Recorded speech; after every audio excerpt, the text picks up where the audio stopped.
Hello students, welcome again to the Swami Vivekanand Institute. So today in this lecture video we are going to discuss about interpersonal barriers. इससे पहले हमने barriers के बारे में discuss किया है। तो जब भी हम बैरियर्स के बारे में डिस्कस कर रहे थे तो there are different types of barriers. तो यहाँ पर अगर मैं आपको थोड़ा सा एक समरी बता देती हूँ बैरियर्स के बारे में। यहाँ पर पहले हमने कुछ इमोशनल बैरियर्स पढ़े थे, कुछ साइकोलॉजिकल बैरियर्स पढ़े थे, फिजिकल बैरियर्स के बारे में डिस्कस किया था, emotional, psychological, physical, cross cultural, इन सभी बैरियर्स के बारे में हमने डिस्कस किया था।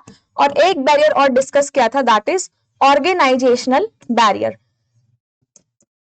इंटरपर्सनल के बारे में मैंने आपको ओवरव्यू दिया था। अब इन बैरियर्स क्या होता है, इन बैरियर्स को हम कैसे अवॉइड कर सकते हैं, और इसके बाद हम पढ़ेंगे मास मीडिया कम्युनिकेशन। तो यहाँ पर सबसे पहले इंटरपर्सनल बैरियर्स के बारे में मैं बता चुकी हूँ, फिर भी मैं आपको एक बार बता देती हूँ कि इंटरपर्सनल बैरियर्स का मतलब क्या होता है।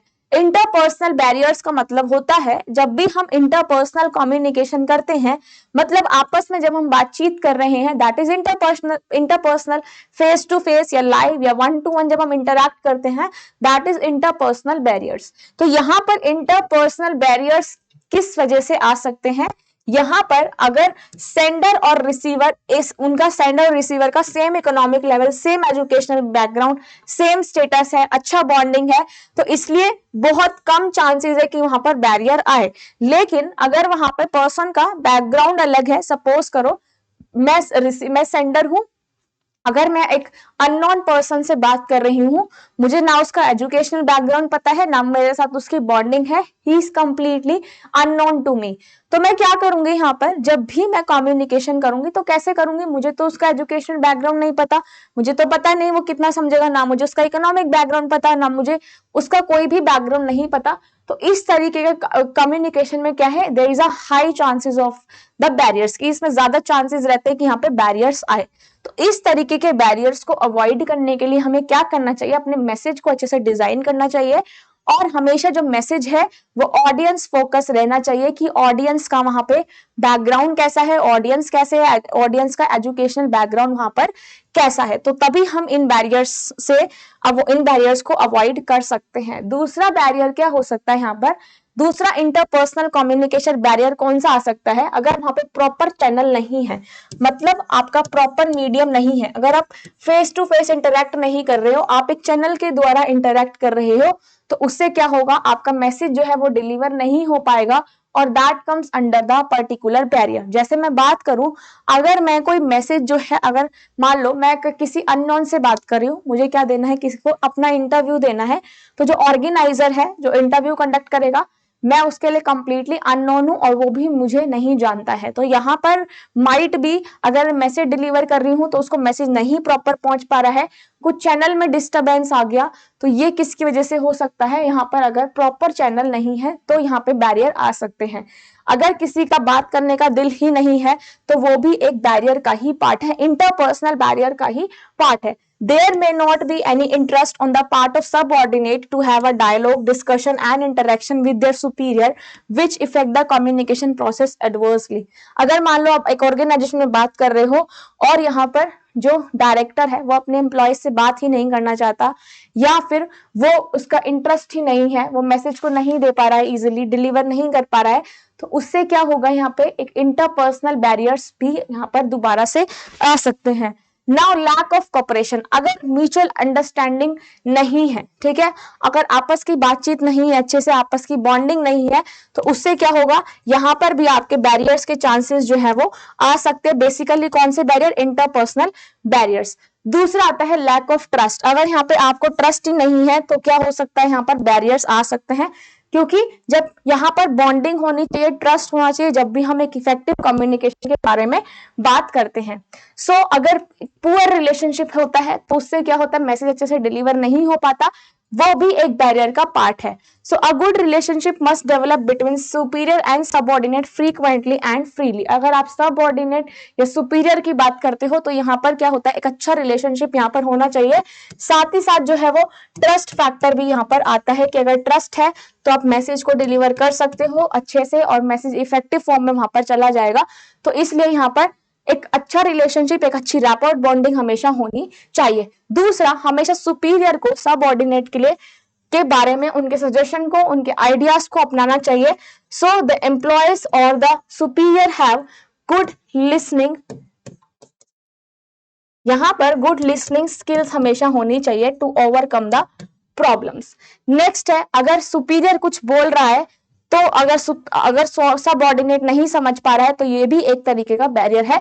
इसलिए यहाँ पे हमेशा कैसा रिलेशनशिप होना चाहिए, एक अच्छा रिलेशन होना चाहिए in an organisation. So now next, what is halo effect. देखो, जब भी हम हेलो इफेक्ट के बारे में बात करते हैं, हेलो इफेक्ट का मतलब क्या होता है, मैं आपको पढ़ा रही हूं, मैं आपको कम्युनिकेशन पढ़ा रही हूं, तो एज अ टीचर मैं आपको कुछ पढ़ा रही हूं और मेरे स्टूडेंट्स अगर मेरी टीचिंग पे जज कर रहे हैं कि ऐसा पढ़ा रही हैं, अच्छा नहीं पढ़ा रही है, so this is kind of a halo effect. जब भी आप किसी को जज करने लगते हो, ठीक है, जैसे आप किसी से बातचीत कर रहे हो एंड यू जज देम, तो आप इसको क्या बोलते हो, हेलो इफेक्ट यहाँ पर बोला जाता है।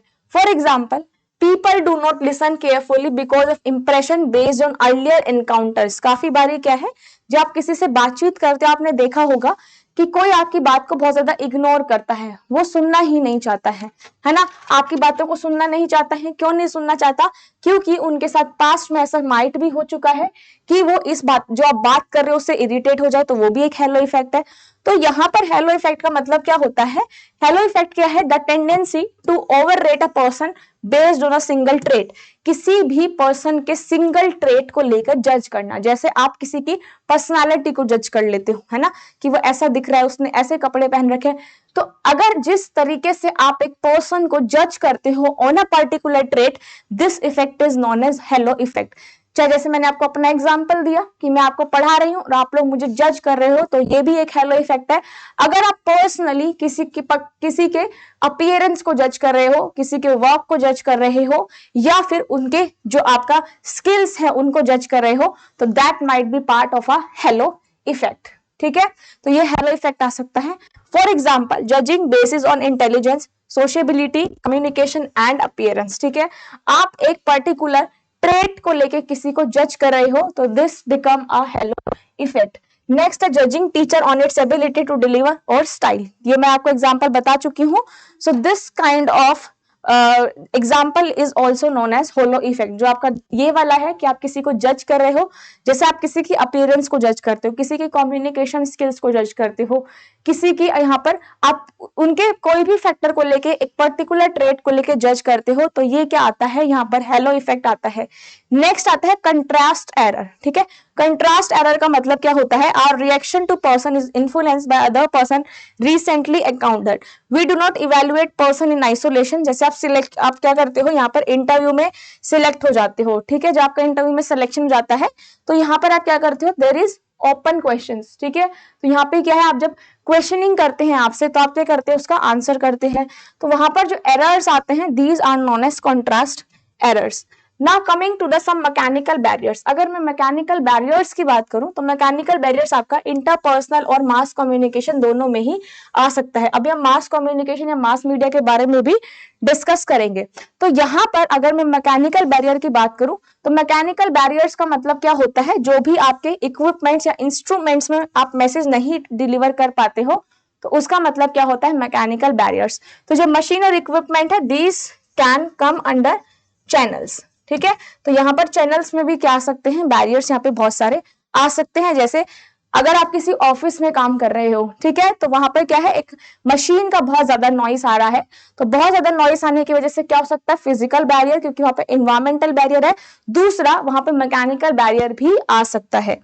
नेक्स्ट यहाँ पे अगर हम बात करें नॉइस की, तो वो नॉइस दोबारा से किस में आ गया, आपका मैकेनिकल बैरियर्स में आ गया, जिसमें मैसेज जो है वो अच्छे से ट्रांसमिट नहीं हो पा रहा है। ठीक है, नेक्स्ट यहाँ पे अगर हम मैकेनिकल बैरियर्स की बात करते हैं तो यहाँ पे आपके जैसे radio transmission, blurness on TV screen, spreading of ink on a newspaper, inaudibility in telephonic devices, readable point size on any kind of improper functioning of the device, ये सब किसके पार्ट होते हैं? ये सारे मैकेनिकल बैरियर्स के ही part यहाँ पर होते हैं। नाउ अब हम इन बैरियर्स को कैसे ओवरकम कर सकते हैं, ठीक है, इनको हम कैसे ओवरकम कर सकते हैं। नाउ सबसे पहले हमें अच्छे रिलेशनशिप बिल्डअप करने पड़ेंगे। जैसे कि मैंने आपको एग्जांपल बताया था सुपीरियर और सबऑर्डिनेट का, अगर उनकी अच्छी बॉन्डिंग है तो वो अच्छे से कम्युनिकेट कर पाएंगे, अगर अच्छे से बॉन्डिंग नहीं है तो वहां पर आपके बैरियर्स आने के चांसेस ज्यादा होते हैं। तो इसलिए हमेशा अच्छे रिलेशन होने चाहिए, एक वेल फोकस्ड कम्युनिकेशन होना चाहिए। मतलब आपका जो कम्युनिकेशन है वो कैसा होना चाहिए? मीनिंगलेस नहीं होना चाहिए, यूजलेस नहीं होना चाहिए। आपका मैसेज कौन सा? हमेशा एक आपका ऑडियंस ओरिएंटेड होना चाहिए। कोऑर्डिनेशन होना चाहिए, जिसमें मैं आपको गुड रैपोर्ट बॉन्डिंग के बारे में पहले बता चुकी हूँ। टेक्निकल लैंग्वेज को आपको यूज नहीं करना, जैसे जार्गन्स वगैरह का आपको यूज नहीं करना है। टेक्निकल लैंग्वेजेस अवॉइड करनी है, ताकि ऐसी लैंग्वेज यूज करनी है ताकि यहाँ पर समझ में आ जाए, रिसीवर जो है उसको आपकी लैंग्वेज समझ में आ जाए। फीडबैक कैसा होना चाहिए? फीडबैक हमेशा अच्छे से होना चाहिए, ताकि फीडबैक कब आएगा? फीडबैक जब आएगा जब वहां पर एक इफेक्टिव कम्युनिकेशन होगा, अदरवाइज फीडबैक जो है वो इम्प्रॉपर फीडबैक आएगा। एक्यूरेसी होनी चाहिए, जो आप मैसेज भेज रहे हो वो आपका एक्यूरेट होना चाहिए, क्लियर होना चाहिए। नेक्स्ट मैसेज में अगेन यहाँ पर क्लैरिटी होनी चाहिए। नेक्स्ट अगर मैं बात करूं ऑर्गेनाइजेशनल फिलॉसफी, ठीक है, ऑर्गेनाइजेशन में भी क्या है? आपका मैसेज अच्छे से डिलीवर होना चाहिए, एम्प्लॉयज के साथ प्रॉपर कम्युनिकेशन होना चाहिए on the day to day communication. Flat organisational structure, ठीक है, कुछ ऐसे ऑर्गेनाइजेशन होते हैं, ऑर्गेनाइजेशन को क्या करना चाहिए? आपको क्लियर और कट सिंपल ऑर्गेनाइजेशन स्ट्रक्चर होना चाहिए, जो कि क्या है, जैसे अगर हम एक ऑर्गेनाइजेशनल बैरियर्स की बात करें, वो क्यों आते हैं? जब आपको क्लियर कट इंस्ट्रक्शन नहीं पता हो, ठीक है, या फिर आपके पास मैसेज अच्छे से नहीं पहुंच पा रहा हो, मिसकम्युनिकेशन हो पा रहा हो, फ्लो नहीं अच्छे से हो पा रहा है कम्युनिकेशन का, तो इन सब चीजों को अवॉइड करने के लिए क्या करना चाहिए? हमें ये सारे बैरियर्स को अवॉइड करना है और साथ ही साथ अपनी कम्युनिकेशन को इफेक्टिव बनाना है। डिवीजन ऑफ लेबर, ठीक है, यहाँ पर अगर इन डिस्क्रिमिनेशन हो रहा है लोगों के बीच में तो वो भी एक क्या हो सकता है? बैरियर हो सकता है। पॉलिसीज, पॉलिसीज क्या है? अगर इस तरीके से पॉलिसीज बना रखी है कि लोगों को वहां पर डिसएडवांटेज हो, तो लोग काम करना पसंद नहीं करेंगे एक ऑर्गेनाइजेशन में, उसकी वजह से बहुत सारे बैरियर्स जो हैं वो आ सकते हैं।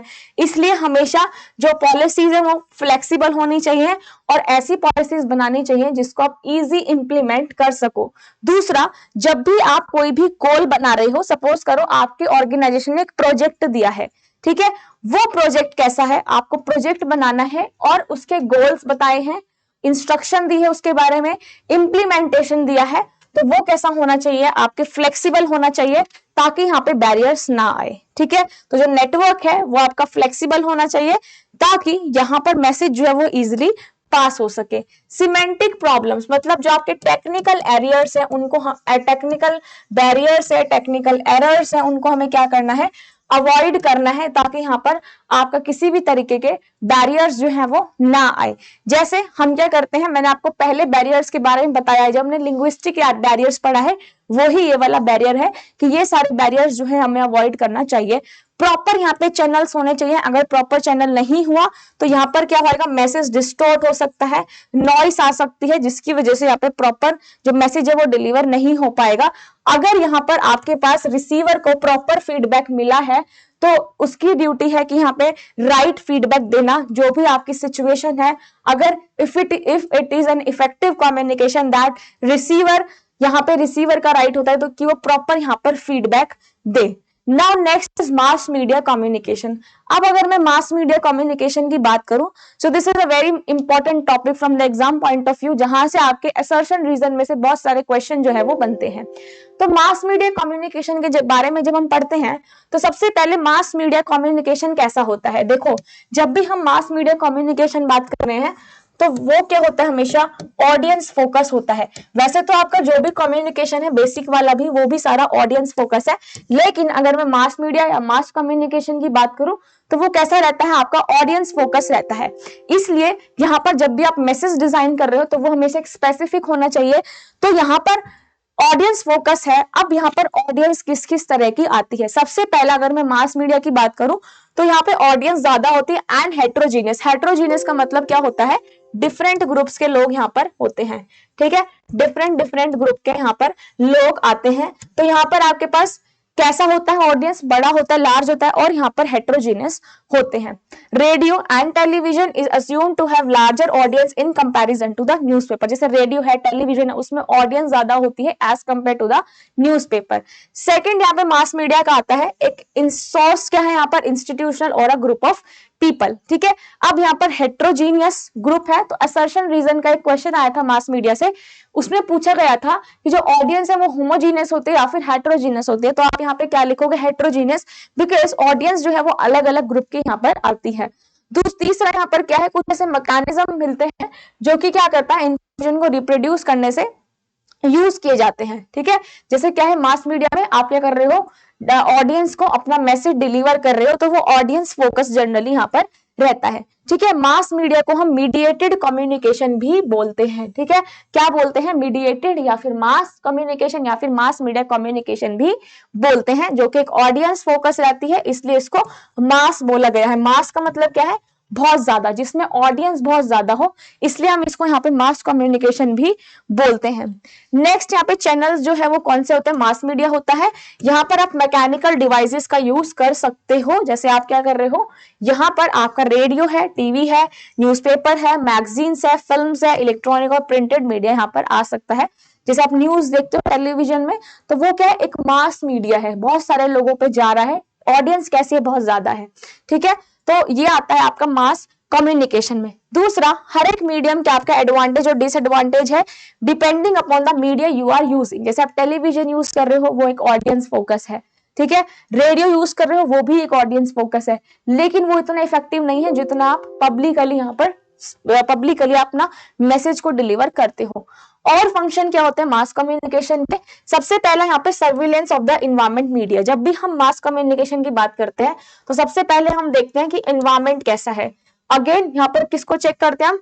ऑडियंस कैसी है। भाई अगर आपको ऑडियंस का बैकग्राउंड पता होगा कि वो किस कल्चर के हैं, उनको कैसी लैंग्वेज समझ में आ रही है, तो ये आप वहां पे मास कम्युनिकेशन इफेक्टिवली कर पाओगे, अदरवाइज वहां पे कम्युनिकेशन इफेक्टिव नहीं होगा। कोरिलेशन, आपस में जो मास मीडिया है, ठीक है, मास मीडिया में जो आप मैसेज भेज रहे हो, जो आप इंफॉर्मेशन भेज रहे हो, वो किस डे पे भेज रहे हो, टाइम बाउंड होता है, आपको किस टाइम पे लोगों को इंफॉर्मेशन देनी है, कौन सा मैसेज कहां पर कैसे जाना चाहिए, तो ये भी एक ऑडियंस फोकस यहाँ पर होता है। नेक्स्ट अगर मैं बात करूं सोशलाइजेशन की, ठीक है, सोशलाइजेशन में क्या है कि जब भी आप अपना मास कम्युनिकेशन कर रहे हो तो वहां पे सर्विलेंस चेक करते हो, ठीक है। जो भी आप मेथड यूज कर रहे हो, whether it is a television, whether it is a radio, whether it is a printed material, electronic media, उसमें आप क्या देखते हो कि सोसाइटी कितना पार्टिसिपेट कर रही है। Mass media provide common experiences, forced share expectation as to appropriate and inappropriate behaviour. काफी बार मास कम्युनिकेशन में यहाँ पर आप इनअप्रोप्रिएट बिहेवियर्स भी देखते हो। तो मास मीडिया जो है वो कहां पे रोल प्ले करता है कि जब आप मैसेज को ट्रांसमिट कर रहे हो from one generation to the another. Next है एंटरटेनमेंट। काफी बार क्या है मास मीडिया आपको एंटरटेनमेंट भी यहाँ पर प्रोवाइड करता है, डिपेंडिंग ऑन द मैसेज, आप किस तरीके का मैसेज डिलीवर कर रहे हो और आपकी ऑडियंस यहाँ पर कैसी है। So if I talk about the difference between interpersonal and mass communication, तो interpersonal का मतलब क्या है? जब आप वन टू वन बात कर रहे हो, किसी से कम्युनिकेट कर रहे हो, वो interpersonal। अगर मास कम्युनिकेशन की बात करूं तो जब लार्ज ऑडियंस, जिसमें आपके पास रिसीवर्स बहुत ज्यादा हैं, तो हम उसको क्या बोलते हैं? मास कम्युनिकेशन यहाँ पर बोला जाता है। अब अगर मैं पब्लिक कम्युनिकेशन की बात करूं, पब्लिक कम्युनिकेशन में क्या है? जैसे आप कैंपेन्स चलाते हो, इलेक्शन कैंपेन्स चलाते हो ना, इलेक्शन के लिए, दैट इज पब्लिक कम्युनिकेशन। कि आप पब्लिक से क्या कर रहे हो? वोट ले रहे हो, वोट की अपील कर रहे हो। तो this kind of communication is known as public communication, जो कि कब होती है? एक इंडिविजुअल से, जिसमें इंडिविजुअल है और बहुत सारी भीड़ है, बहुत सारे ऑडियंस है। तो this type of communication is public communication. Difference क्या है? मास कम्युनिकेशन में ऑडियंस फोकस है, ऑडियंस बहुत ज्यादा है, पब्लिक में भी ऑडियंस बहुत ज्यादा है, बट ये एक कैसे वेरी करती है? ये एक इंडिविजुअल से पब्लिक की तरफ वेरी करते हैं। जैसे आप वोट के लिए अपील कर रहे हो कि हमें वोट दो, तो यहाँ पर क्या एक पब्लिक कम्युनिकेशन आप कर रहे हो। यहाँ पर क्या है, एक सिंगल सेंडर आता है और यहाँ पर रिसीवर बहुत ज्यादा आता है, लेकिन आपका मास मीडिया में नॉट अ सिंगल सेंडर, यहाँ पर मल्टीपल सेंडर्स यहाँ पर हो सकते हैं, लेकिन पब्लिक कम्युनिकेशन में एक ही यहाँ पर जो सेंडर है वो होता है। अब आप इसमें डिफरेंस देख सकते हो। पब्लिक कम्युनिकेशन क्या है, यहाँ पर इंडिविजुअल और पब्लिक के बीच में हो रहा है, that is public communication. Likewise, public opinions, policies, ideas evolved as society, attitude and opinions change। तो इस तरीके का जब इंफॉर्मेशन को एक्सचेंज कर रहे हो, that is a public communication. लेकिन मास कम्युनिकेशन में क्या होता है, यहाँ पर जो सेंडर्स है वो मल्टीपल होते हैं, आपके मीडियाज बहुत ज्यादा हो सकते हैं, whether it is a television, radio, talk show, या फिर आप क्या बोल सकते हो प्रिंटेड मटेरियल्स, इलेक्ट्रॉनिक डिवाइसेस। यहाँ पर आप मास मीडिया का यूज कर सकते हो, डिवाइसेस का यूज कर सकते हो, लेकिन पब्लिक कम्युनिकेशन में आप डिवाइसेस का यूज नहीं करते। It is a direct communication between an individual and the public. तो बेसिकली होते दोनों, टारगेट आपका ऑडियंस है, बट यहाँ पर डिफरेंस क्या है, in the mass media you have multiple sender, but in the public communication यहाँ पर सिर्फ एक सिंगल सेंडर होता है। the communication is between the individual and the public। तो यहाँ पर खत्म होता है मास मीडिया कम्युनिकेशन, और हम बैरियर्स को कैसे ओवरकम कर सकते हैं। तो आई होप आपको इस सेशन समझ में आ गया होगा। तो आप इसी तरीके से पढ़ते रहिए, और यहाँ पे जो एग्जाम में क्वेश्चन आता है उसमें काफी बार आपसे डिफरेंस के बारे में भी पूछ ले जाता है, या फिर आपको एग्जाम्पल दे जाता है, तो you have to difference the public और the mass communication. So I hope आपको लेक्चर समझ में आ गया होगा। इस सेशन को लाइक और शेयर जरूर करिए, और इसी तरीके से पढ़ाई करते रहिए। Thank you so much, bye and take care everyone.